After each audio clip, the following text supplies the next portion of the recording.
Welcome back to the Max Reality. If you've seen my face before, then you know the drill. But if you're new here, I love talking all things reality TV. And it is once again time for my monthly reflection where I look back on all the shows I've watched in the month and chit-chat about them with y'all for a minute. July was another low totals time for TV watching. We had 15 shows, which equaled 71 episodes for a total of 3,624 minutes. I do not think that is completely right, though. I was looking through some of the history, and I think they have some of the episodes of one of the shows wrong in their catalog.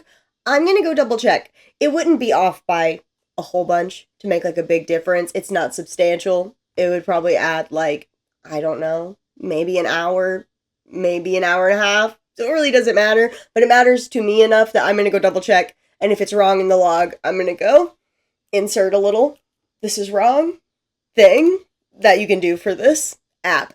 Anyway, I know nobody cares about that but me, but it's important to me that you all know. The first group we're going to talk about is shows I've been talking about, so shows I've been watching in the previous month and have talked some in other videos about. And we're going to start off strong with Secret Lives of Mormon Wives Season 2.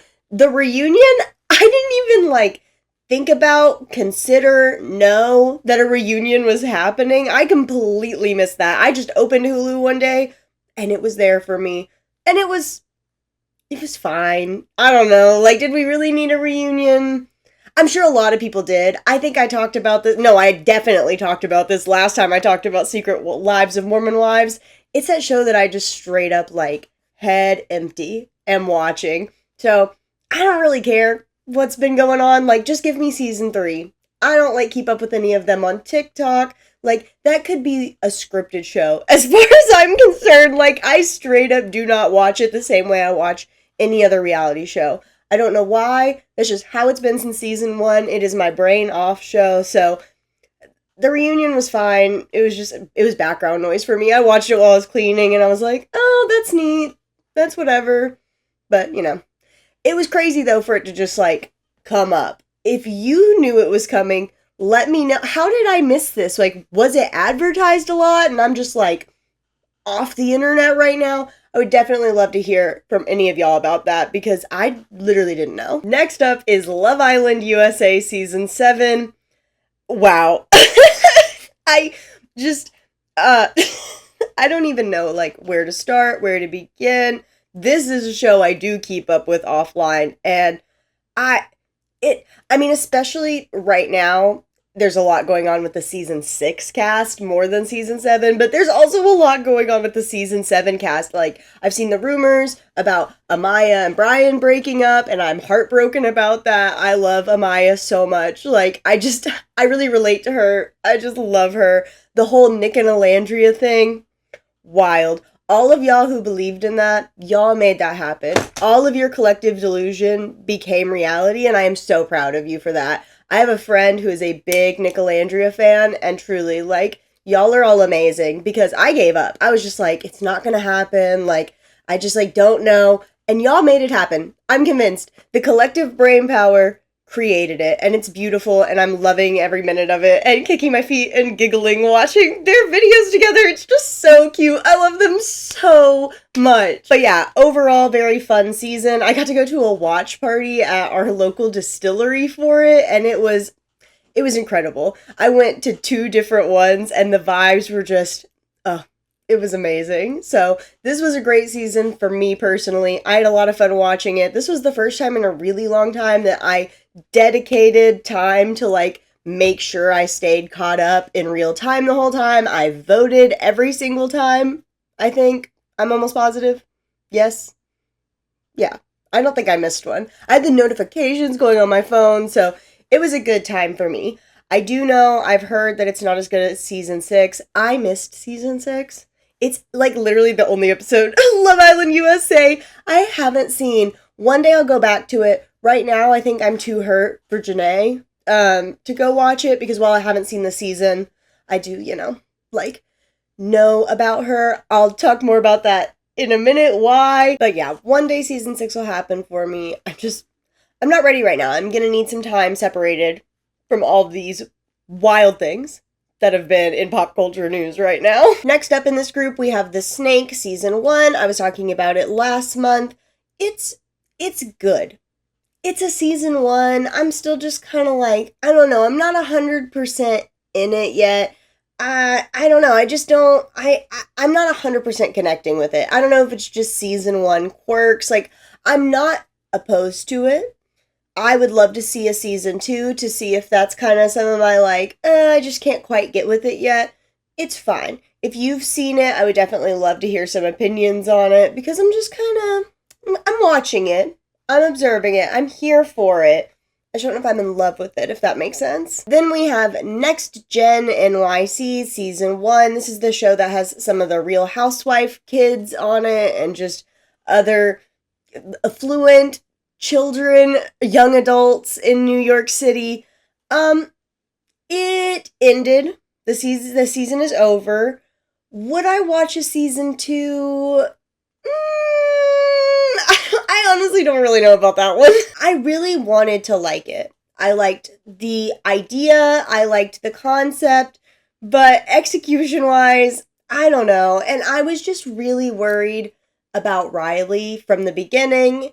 And I feel like the show proved me right about why I was having my concerns for Riley being with this group. I think maybe if the cast changed up some, I would like it more.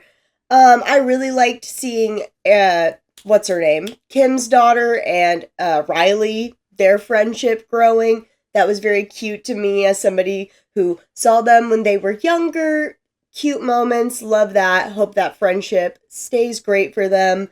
But other aspects were just kind of like, I was so tired of their 30-year-old friend, who I cannot think of his name. I could not remember any of their names. Maybe that was part of it too. I was never, fully in it. But yeah, some of the cast I just got real tired of so quickly. Like some of the storylines with them. I think maybe if there was some tweaking on the cast, I would give it a shot for season 2.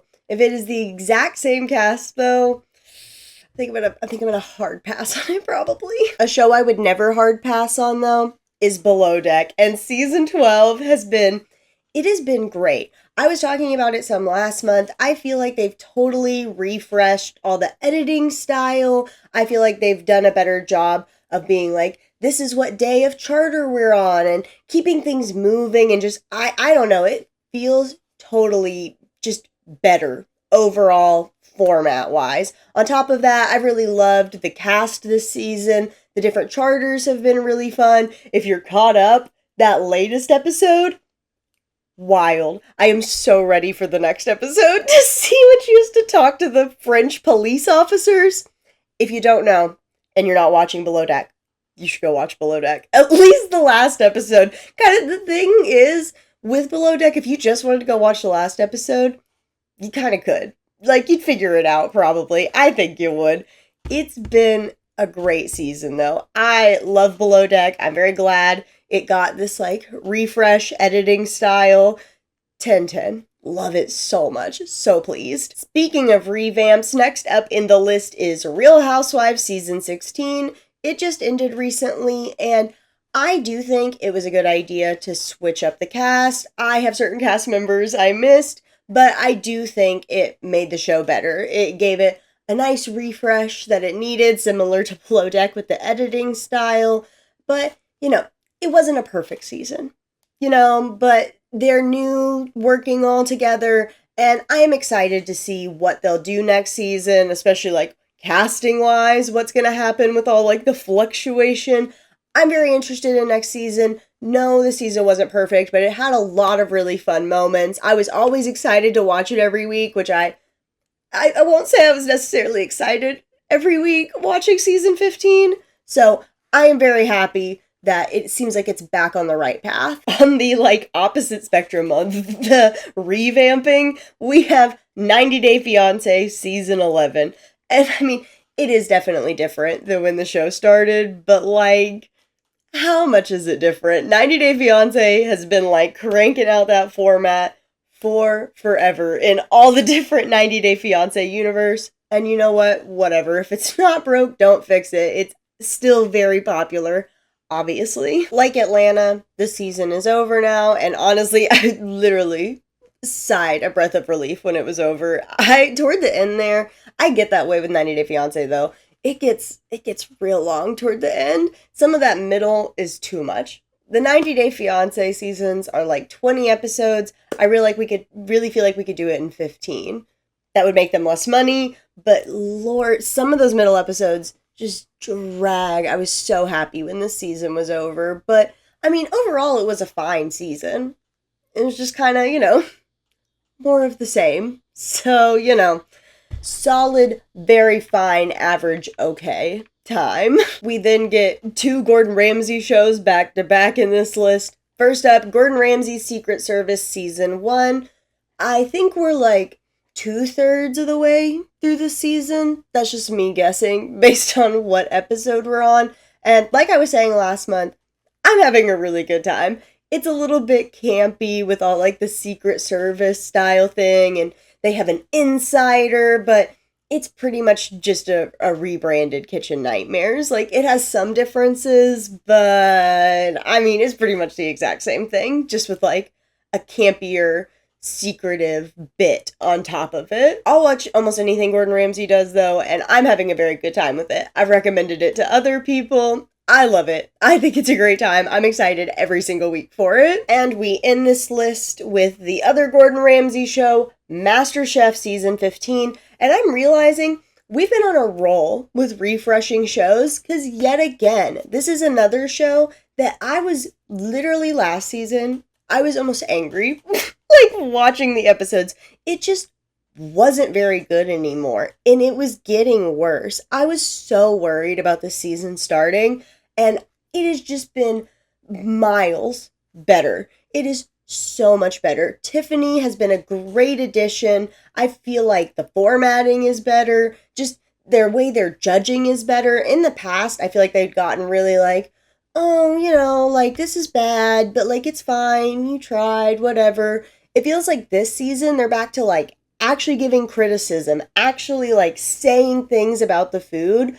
And it's just, it feels like a brand new show. It feels like the good days again of MasterChef. And I'm so pleased. I'm 10 out of 10. Anybody I talk to, I'm like, you have to watch MasterChef again. It is so good again. And I'm so happy because MasterChef has always been a top show for me. I've watched it forever since it's been on, and I was getting really sad when it was just getting worse and worse. So thank you to Tiffany. I know she's not the only reason it's better, but I really love her, and I just feel like her presence has given like Gordon and Joe a new pep in their step, and I could talk about it for hours. I'm so pleased. We are now on to the new shows. These are shows I started in July, so I have not gotten to talk about yet, and we are again starting off with a show that got revamped, and it is so much better. Bachelor in Paradise Season 10.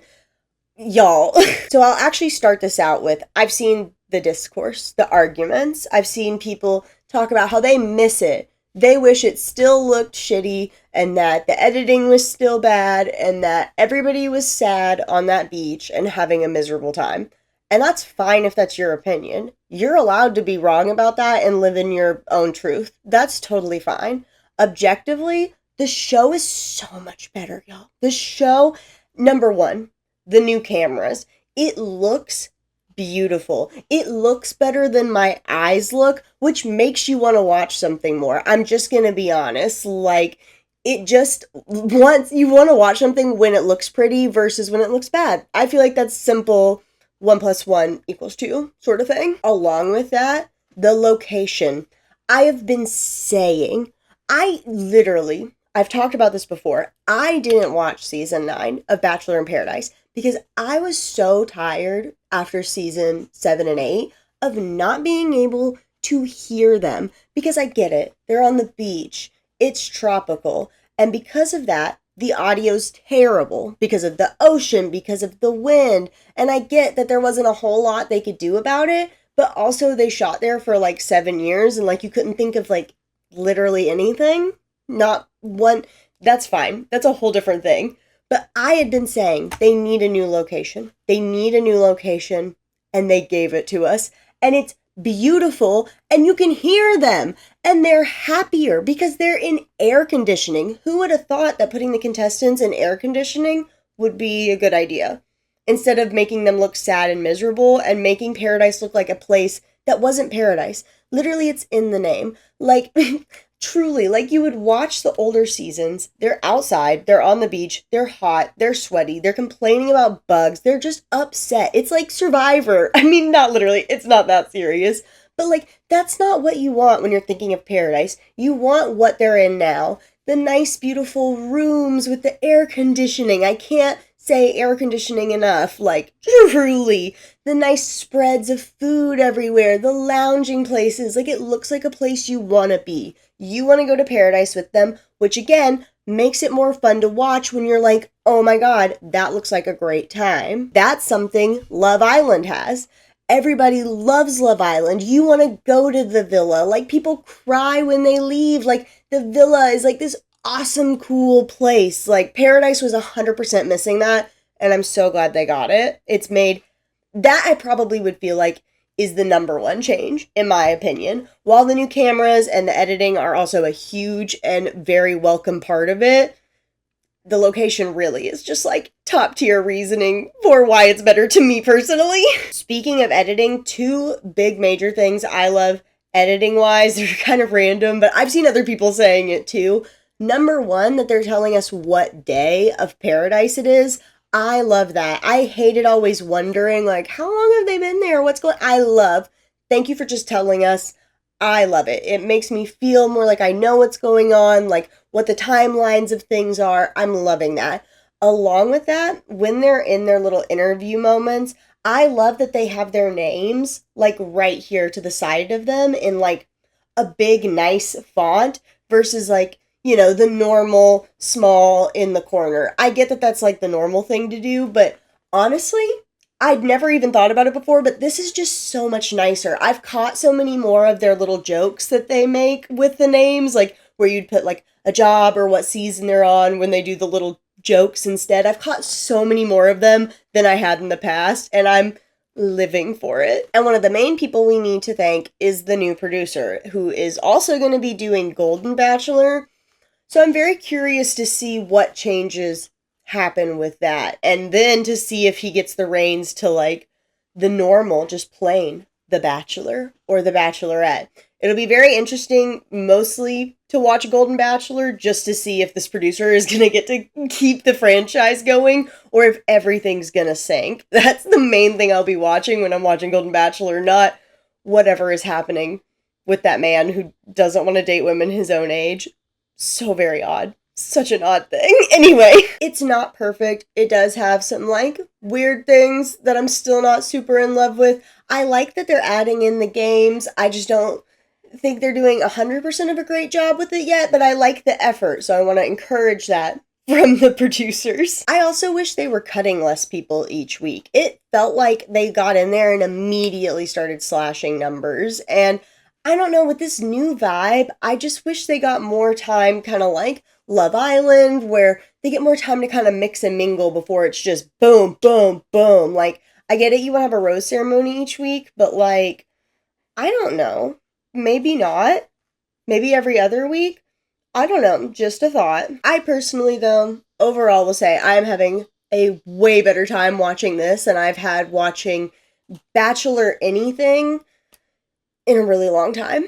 Like, Charity Joey time. Probably. If we're going to be super honest. Like, I think that was the last time I had this much fun. So I'm very excited about all that. I would be very interested to see a season 11 from this producer. If they're going to get it, we'll just have to see. We'll have to see what the fate of the franchise ends up being after Golden and all of that ends up actually happening. Moving on, we have a brand new show that is not really a brand new show, and that is The Fixer Season 1.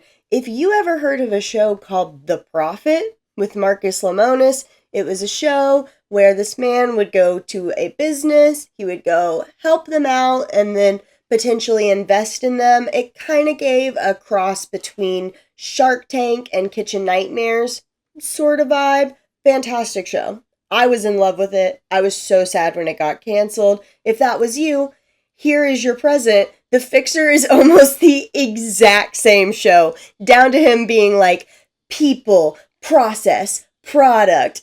It's fantastic. Even the little interviews honestly look almost the same to me. I don't know why they're calling it The Fixer. I don't know if there's like something that happened with the name The Prophet, but literally it's just a renaming of The Prophet. It has some slight differences. The main difference is in the beginning, they kind of do this kind of fake out thing where he talks to a couple businesses who kind of present to him, and then he picks the one that he wants to go help.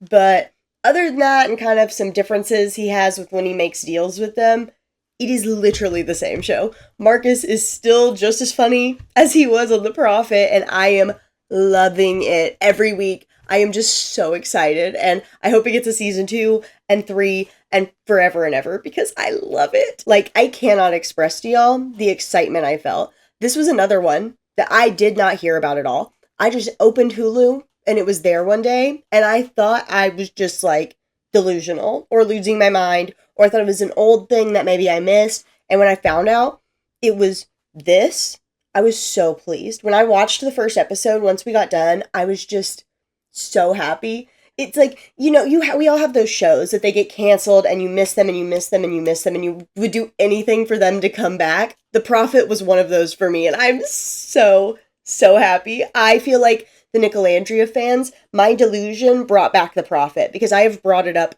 so much. I just kept hoping, and I did it. So thank you to me. Thank you. It is on Hulu. We are only like 4 episodes in, so plenty of time to jump in there. It's also similar to like Kitchen Nightmares, a one episode is one story sort of thing. So you can just jump in and get to it, as you should, so we can get a season 2. I need as many of you as possible to go watch it and like it, so I can get a season 2, please. Speaking of old shows, I don't know, y'all. When I decided to watch this, I was like, if I watch this, I have to log it. And if I log it, I'll talk about it in my monthly review. And do I want to? I'm making it sound like it's something bad. It's nothing bad. It's The Great Food Truck Race Season 15. I don't know, y'all. I was just dying for a new season of Great Food Truck Race. I haven't even watched it in a really long time. I was just like, I want a new season. But a lot of the newer seasons I've seen like episodes of, bits and pieces. I wasn't like super watching them, but I would eat lunch and it would be on a lot on the TV, and so I knew enough that I didn't really want to watch them. And then I found season 15, which was in the sweet spot of when I had stopped watching it, but not when I had started watching it during lunch. And so I watched season 15 so I could have a new food truck race, and it was so much fun. I watched it in a weekend. I was like, God, Food Truck Race is great. It is a great show. It is fun every single time. Like, I love that show, and I was so glad I found season 15 because I was struggling. I was like, no, I've seen this season. No, this is one of the ones I watched, like, practically all except a couple episodes of at lunch, so I know who wins. And then season 15 came to me, and it was beautiful. It was a fun season. Like, 10/10. Like, if you don't watch Great Food Truck Race and you want to watch a random one, I'd suggest season 15. I thought it was a good time. And as always, when one 90 Day Fiance universe season closes, another one opens. Because this month I started 90 Day Fiance Happily Ever After, ? Season 9. It's just the same. It's the same thing as I was talking about earlier with 90 Day Fiance.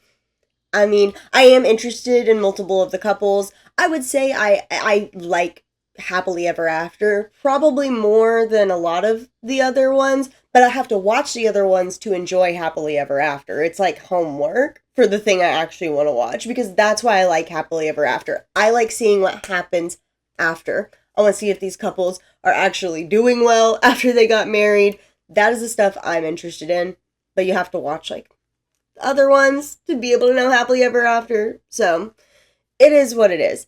I like it. Again, probably the favorite in the franchise, and this is a good season. I'm having a great time. I'm looking forward to it every week, and I'm not in the slump yet of, oh my gosh, when will this end?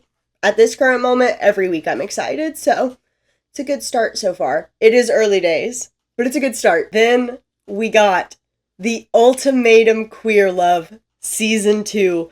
I do not understand why it took Netflix 4 million years to finally give us Season 2 of this show, but I was so pleased. I loved it. I was so happy. I had a great time watching it. The drama, wild. I'm following so many of them on like TikTok and stuff now. I love keeping up with it. It was so fun. I've said it before about the Ultimatum Queer Love. It is just more fun when like everybody's an option for everybody. It creates so many like deeper levels of webs and relationships that just are all so different and fun. I don't know. Just 10-10, Queer Love is the best version of the Ultimatum. That's just the rules. That's just what it is. And then South Africa is the second best one, in my opinion, personally. And the very last show for the month of July is a brand new show called Destination X. And this loops us back to talking about Love Island earlier.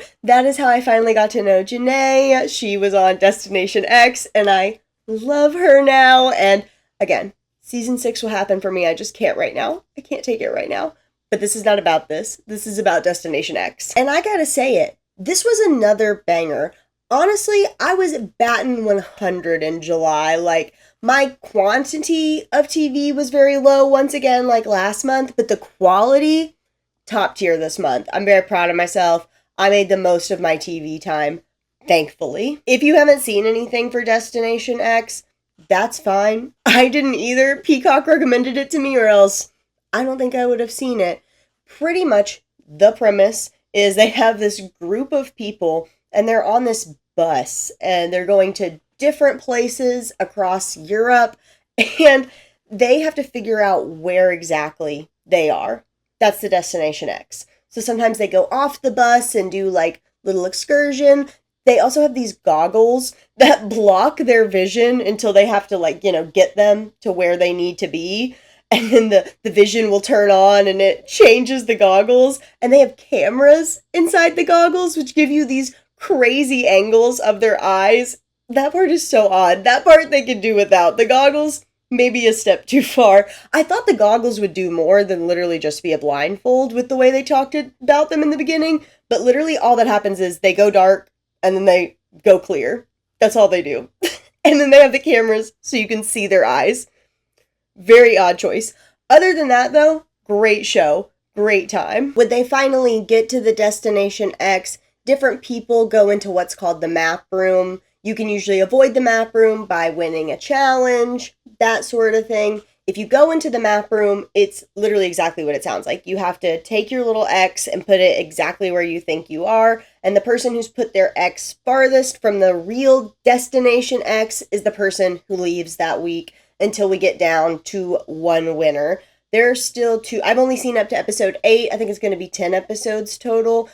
See, episode 9 already came out. I've just been saving it because I'm actually going to be sad when it's over because I like it that much. I thought all the different games they've done so far for clues have been really interesting and really fun for helping them get their clues. Also, the destinations have just been so beautiful. Like, part of the fun of watching it is just getting to see these absolutely gorgeous landscapes and beautiful cities. Like, that is totally a part of the fun, and also trying to guess along with them, especially somebody who's very bad at geography and stuff like that.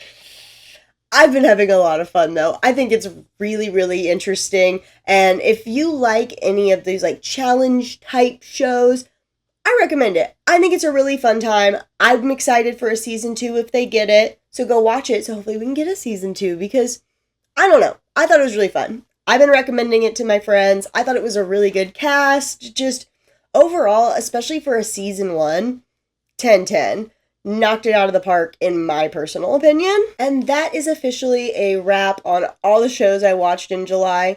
Honestly, I didn't even appreciate how good of a month I had of TV watching until I made this list and started going through it. Truly, like, fantastic. Thank you, TV producers. Thank you to me for my excellent picks and choices. Overall, a great month. Again, quality, not quantity. That was the motto for July. This is my first video in like 4 weeks. I think it's been a month. I took a little break. I am refreshed. I am back. I have been working on a video that's going to be coming up for next week about a certain Shark Tank company that I've wanted to cover in long form for a while now. So I'm really excited about that. I can't wait to get it out to all of y'all. And yeah, it was a nice little break, but I'm glad to be back. If you made it this far in the video, seriously, thank you so much. It means the absolute world to me. If you liked the video, don't forget to like it down below. If you like reality TV content, check out the channel and subscribe. It is a good time over here. As always, I want to hear your thoughts, feelings, opinions, comments, all that and more down below. And until then, I'll see y'all in the next one.